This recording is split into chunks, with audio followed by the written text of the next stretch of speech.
다 함께 사도신경으로 우리의 신앙을 고백하겠습니다. 나는 전능하신 아버지 하나님, 천지의 창조주를 믿습니다. 나는 그의 유일하신 아들, 우리 주 예수 그리스도를 믿습니다. 그는 성령으로 잉태되어 동정녀 마리아에게서 나시고 본디오 빌라도에게 고난을 받아 십자가에 못 박혀 죽으시고 장사된 지 사흘 만에 죽은 자 가운데서 다시 살아나셨으며 하늘에 오르시어 전능하신 아버지 하나님 우편에 앉아 계시다가 거기로부터 살아있는 자와 죽은 자를 심판하러 오십니다. 나는 성령을 믿으며 거룩한 공교회와 성도의 교제와 죄를 용서받는 것과 몸의 부활과 영생을 믿습니다. 아멘. 찬송가 197장입니다. 찬송가 197장입니다.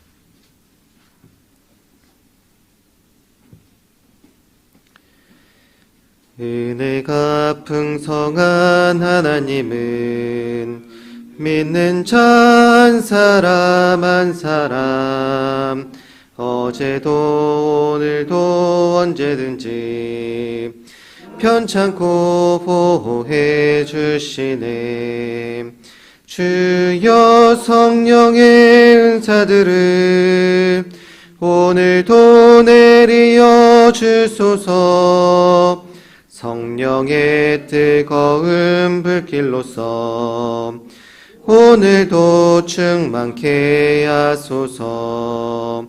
정욕과 죄악에 물든 맘을 성령의 불길로 태우사 정결케 하소서. 태우소서. 깨끗게 하여 주옵소서. 주여 성령의 은사들을 오늘도 내리어 주소서. 성령의 뜨거운 불길로서 오늘도 충만케 하소서. 희생의 제물로 돌아가신 어린 양 우리 주 예수여 구속의 은혜를 내리시사 오늘도 구원해 주소서. 주여 성령의 은사들을 오늘도 내리어 주소서. 성령의 뜨거운 불길로서 오늘도 충만케 하소서. 주님의 깊으신 은혜만을 세상에 널리 전하리니 하늘의 능력과 권세로서 오늘도 입혀 주옵소서. 주여 성령의 은사들을 오늘도 내리어 주소서. 성령의 뜨거운 불길로서 오늘도 충만케 주여 성령의 은사들을 주여 성령의 은사들을 오늘도 내리어 주소서. 성령의 뜨거운 불길로서 오늘도 충만케 하소서. 아멘.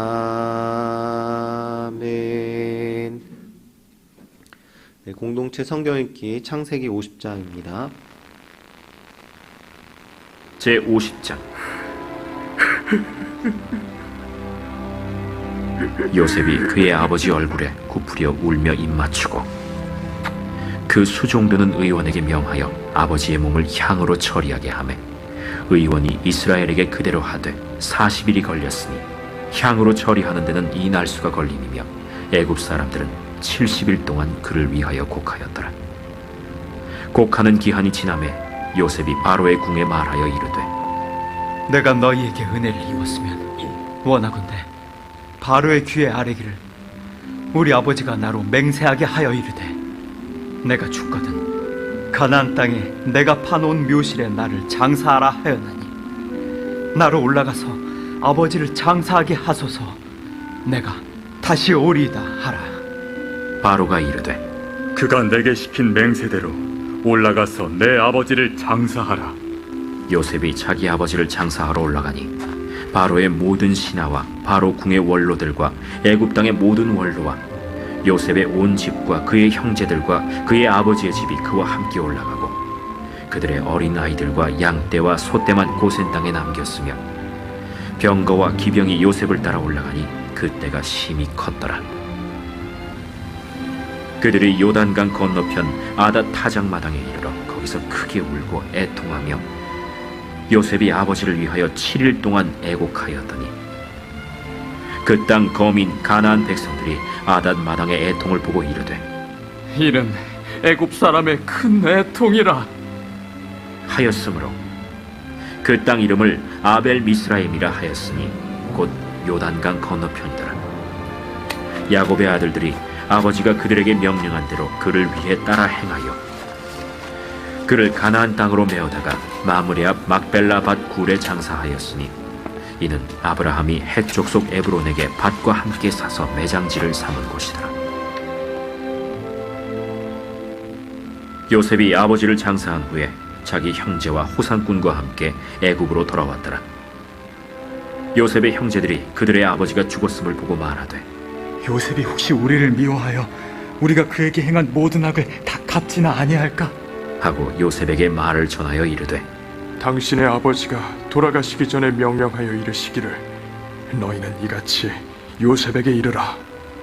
내 형들이 내게 악을 행하였을지라도 이제 바라건대 그들의 허물과 죄를 용서하라 하셨나니 당신 아버지의 하나님의 종들인 우리 죄를 이제 용서하소서. 요셉이 그들이 그에게 하는 말을 들을 때에 울었더라. 그의 형들이 또 친히 와서 요셉의 앞에 엎드려 이르되 우리는 당신의 종들이니이다. 두려워하지 마소서. 내가 하나님을 대신하리이까. 당신들은 나를 해하려 하였으나 하나님은 그것을 선으로 바꾸사 오늘과 같이 많은 백성의 생명을 구원하게 하시려 하셨나니 당신들은 두려워하지 마소서. 내가 당신들과 당신들의 자녀를 기르리이다 하고 그들을 간곡한 말로 위로하였더라. 요셉이 그의 아버지의 가족과 함께 애굽에 거주하여 110세를 살며 에브라임의 자손 3대를 보았으며 므낫세의 아들 마길의 아들들도 요셉의 스라에서 양육되었더라. 요셉이 그의 형제들에게 이르되 나는 죽을 것이나 하나님이 당신들을 돌보시고 당신들을 이 땅에서 인도하였네사 아브람과 이삭과 야곱에게 맹세하신 땅에 이르게 하시리라. 요셉이 또 이스라엘 자손에게 맹세시켜 이르기를 하나님이 반드시 당신들을 돌보시리니 당신들은 여기서 내 해골을 메고 올라가겠다 하라. 요셉이 110세의 죽음에 그들이 그의 몸에 향재료를 넣고 애굽에서 입건하였더라. 아멘.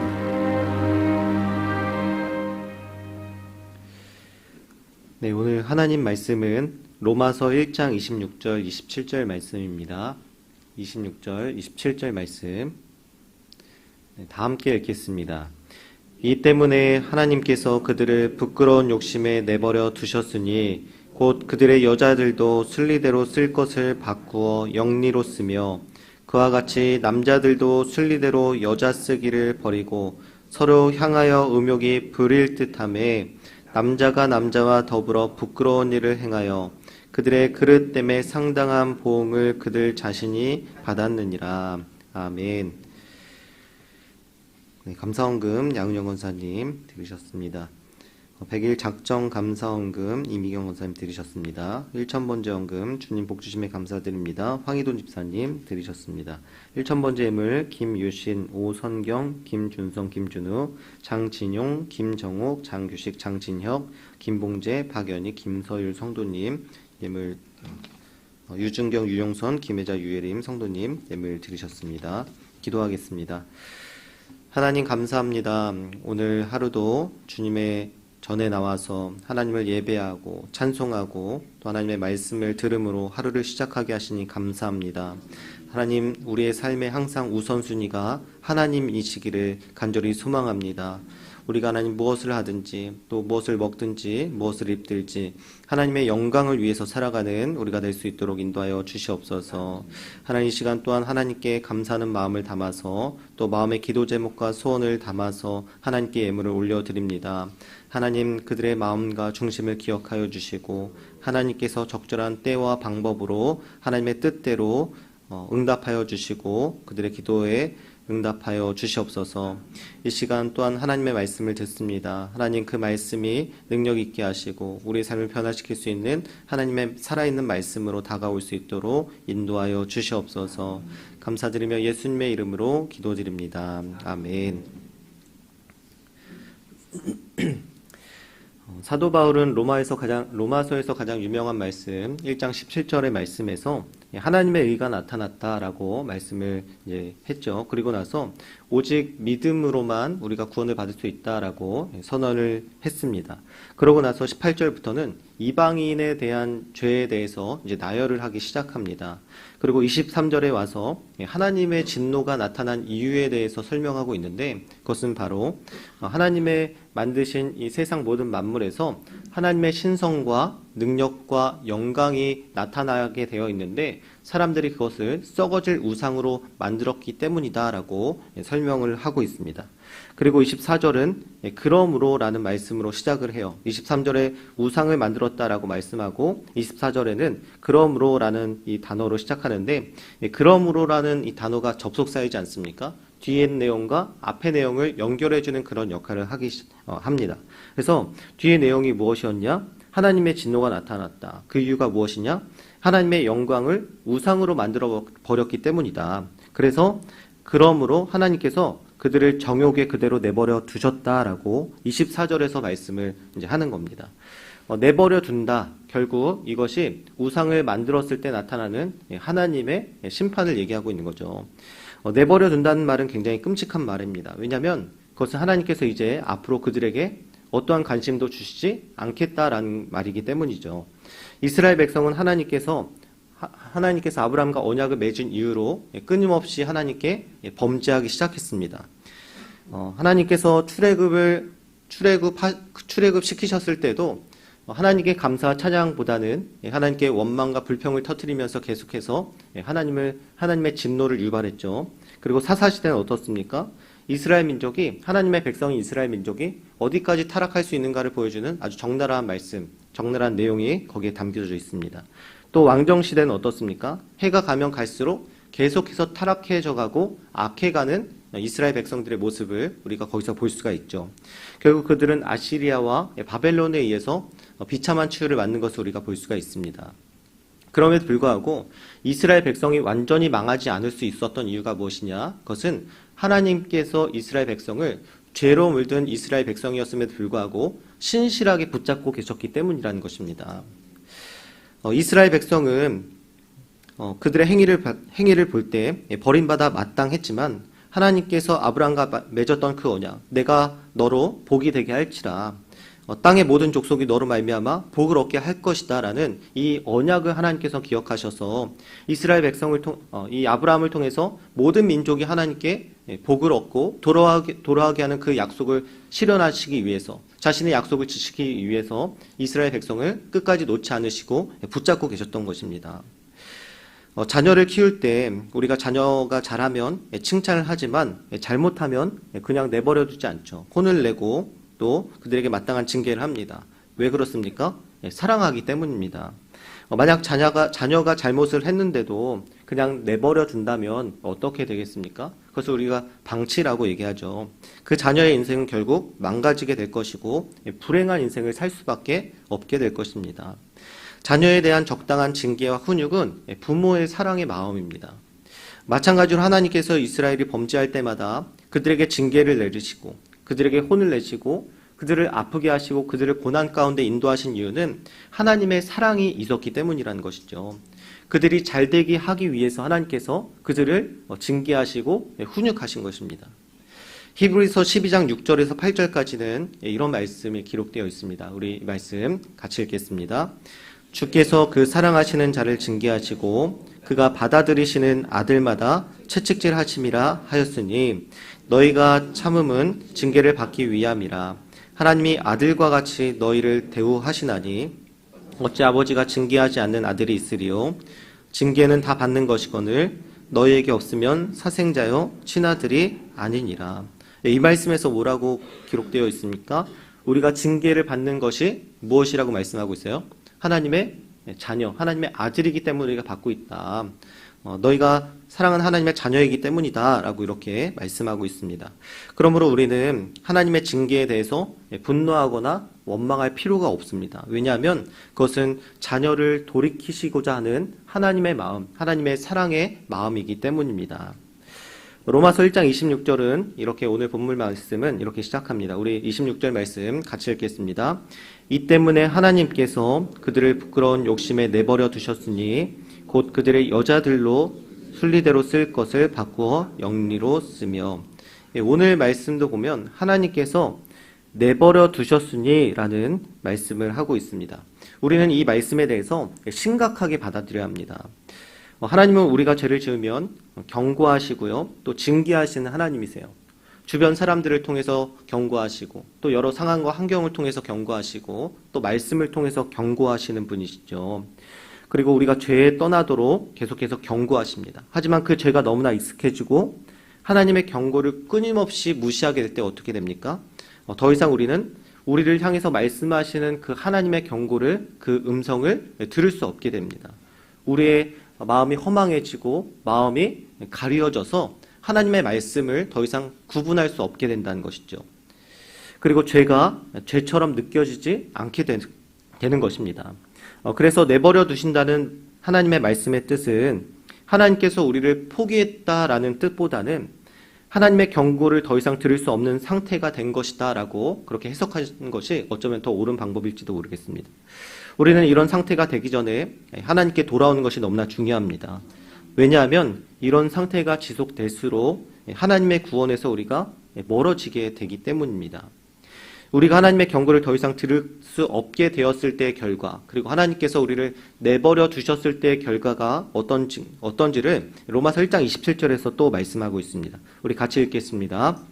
그와 같이 남자들도 순리대로 여자 쓰기를 버리고 서로 향하여 음욕이 부릴 듯하매 남자가 남자와 더불어 부끄러운 일을 행하여 그들의 그릇 때문에 상당한 보응을 그들 자신이 받았느니라. 마지막에 어떻게 말씀하고 있습니까? 그릇 때문에 상당한 보응을 그들 자신이 받는다라고 말씀하고 있어요. 우리를 내버려 두셨을 때 받게 되는 그 결과가 무엇이냐? 상당한 보응을 받게 된다라는 것입니다. 우리는 우리에게 오는 그 고통 때문에 하나님께 원망하게 될 때가 있습니다. 하나님 왜 우리에게 이런 고통을 주셨습니까? 라고 하나님께 따져 물을 때가 있죠.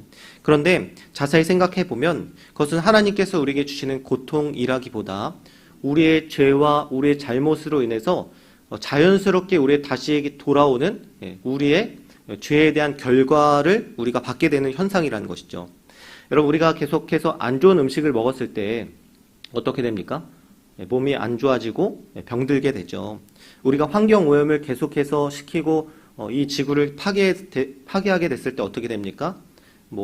홍수가 나고 가뭄이 나고 또 공기가 안 좋아지고 또 전염병이 계속 돌고 결국 그 모든 결과가 우리에게 돌아오게 되는 거죠.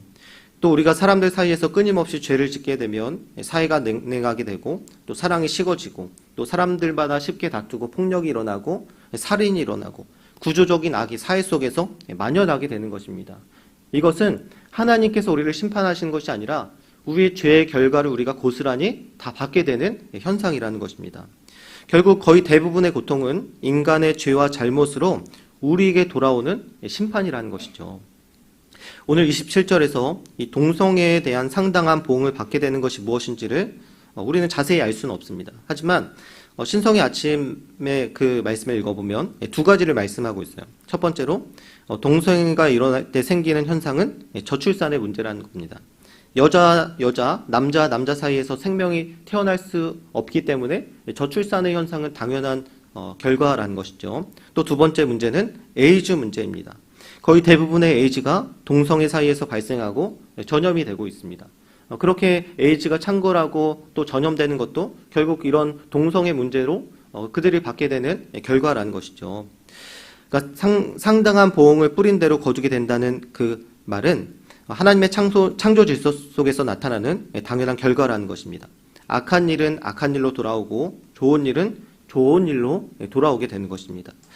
그러므로 우리는 우리의 죄가 결국 현실에서 우리에게 상당한 보응으로 다시 돌아오게 된다는 사실을 기억해야 된다는 것이죠. 또한 예수님 다시 오실 때에도 반드시 죄에 대한 심판으로 돌아오게 된다는 사실도 우리는 반드시 믿어야 될 것입니다. 그렇기 때문에 우리는 죄를 거부하고 물리치며 살아야 되는 것입니다. 여러분들이 말씀과 기도로 죄를 이기고 거룩하게 살아가시기를 예수님의 이름으로 축복합니다. 하나님은 사람을 만드셨을 때 남자와 여자를 만드셨습니다. 창세기 1장 27절 28절에는 이렇게 기록되어 있습니다. 같이 읽겠습니다. 하나님이 자기 형상 곧 하나님의 형상대로 사람을 창조하시되 남자 여자를 창조하시고 하나님이 그들에게 복을 주시며 하나님이 그들에게 이르시되 생육하고 번성하여 땅에 충만하라 땅을 정복하라 바다의 물고기와 하늘의 새와 땅에 움직이는 모든 생물을 다스리라 하시니라. 네, 하나님께서 남자와 여자를 만드셨다. 자기 형상대로 남자 여자를 만드셨다고 말씀하고 있어요. 그리고 그 둘 사이에서 생육하고 번성하여 땅에 충만하라 라고 말씀하고 있습니다. 이것이 하나님의 창조 질서라는 거예요. 남자와 남자, 여자와 여자 사이에서는 결코 생육하고 번성할 수가 없습니다. 오직 남자와 여자 사이를 통해서 하나님께서 말씀하신 그 생육과 번성과 땅의 충만이 일어날 수 있게 된다는 것입니다. 또 창세기 2장 24절에는 이렇게 말씀하고 있습니다. 같이 읽겠습니다. 이러므로 남자가 부모를 떠나 그의 아내와 합하여 둘이 한 몸을 이룰지로다. 또 하나님께서는 남자와 아내가 합해서 둘이 한 몸이 이룬다라고 말씀하고 있어요. 우리가 생각하는 가정의 기초도 남자와 여자로 시작되고 있다라고 성경은 분명히 말씀하고 있습니다. 남자와 남자, 여자와 여자가 결코 가정을 이룰 수가 없습니다. 또 마태복음 19장 4절에는 또 이렇게 말씀합니다. 같이 읽겠습니다. 예수께서 대답하여 이르시되 사람을 지으신 이가 본래 그들을 남자와 여자로 지으시고 예수님도 뭐라고 말씀하고 있습니까? 하나님께서 본래 사람을 남자와 여자로 지으셨다라고 말씀하고 있어요. 결국 성경적인 창조 질서는 남자와 여자가 합하여 한 몸을 이루는 것이라는 겁니다. 그러니까 성경은 그 외에 어떤 것도 허용하지 않고 어떤 것도 찬성하지 않고 있다는 사실에 대해서 우리는 반드시 명심하고 기억해야 될 것입니다. 하나님께서 만드신 자연 환경을 보호하고 하나님께서 만드신 창조 질서를 지키며 살아가는 것, 또 만드신 그대로 그 기능대로 살아가는 것, 영리가 아니라 순리대로 살아가는 것, 이것이 인간에게 찾아오는 많은 고통에서 인간이 겪고 있는 대부분의 문제를 해결하는 방법 중 하나라고 믿습니다. 우리가 정말 하나님께서 지으신 그 기능대로, 그 창조 질서대로 살아갈 때 우리 대부분의 많은 문제들은 반드시 분명히 해결이 될 것이라고 믿습니다. 그리고 하나님이 미워하시며 또 세상과 사람을 파괴하는 죄를 거부하는 것, 예수 그리스도를 믿고 깨끗한 삶을 살아가는 것이 하나님께서 처음 만드셨던 그 하나님 나라를 회복하는 길인 줄을 믿습니다. 우리는 하나님께서 만드신 그 창조 질서대로 살아가고 또 죄를 거부하고 예수 그리스도 안에서 참된 믿음의 삶, 거룩하고 의로운 삶을 통해서 우리의 모든 문제와 우리 안에 찾아오는 모든 고난과 고통이 해결되게 될 것을 믿습니다. 여러분들이 하나님 만드신 창조 질서 속에서 죄를 거부하는 깨끗한 삶으로 하나님의 창조 세계를 회복하는 일에 동참해 나가시기를 예수님의 이름으로 축복합니다. 오늘 함께 기도하겠습니다. 기도 제목 함께 읽겠습니다. 종교를 넘어 성령의 사람으로 살게 하소서. 다음 세대 자녀들에게 믿음을 주소서. 환우들에게 치유를 더하소서. 오늘 말씀도 함께 기억하시면서 우리 주여 세 번 외치고 함께 기도하겠습니다. 주여, 주여, 주여. 거룩하시고 내가 풍성하신 하나님 감사합니다. 하나님 우리를 내버려 두지 않으시고 끊임없이 우리에게 말씀하여 주시고 경고하여 주시고 또한 때로는 우리에게 고난을 통해서 하나님께 다시 한번 나올 수 있도록 우리를 끝까지 붙들어 주시고 인도하시니 감사합니다. 하나님께서 내버려 두시는 것이 어쩌면 하나님 아무런 제약도 받지 않고 자유로운 삶인 것처럼 느끼지만 그러나 그 끝에는 하나님의 심판이 있다는 사실에 대해서 우리가 반드시 기억하길 원합니다. 하나님, 우리가 하나님의 내버려 둔 속에서 처해 있는 사람들이 아니라 하나님께서 끝까지 붙드시는 하나님의 사람들로 살아가길 간절히 원합니다. 하나님, 우리를 끝까지 책임져 주시고 하나님, 때로는 고난과 때로는 징계, 때로는 하나님의 경고를 통해서 우리가 끊임없이 주님 앞으로 돌아올 수 있도록 우리를 인도하여 주시옵소서. 또 하나님, 우리가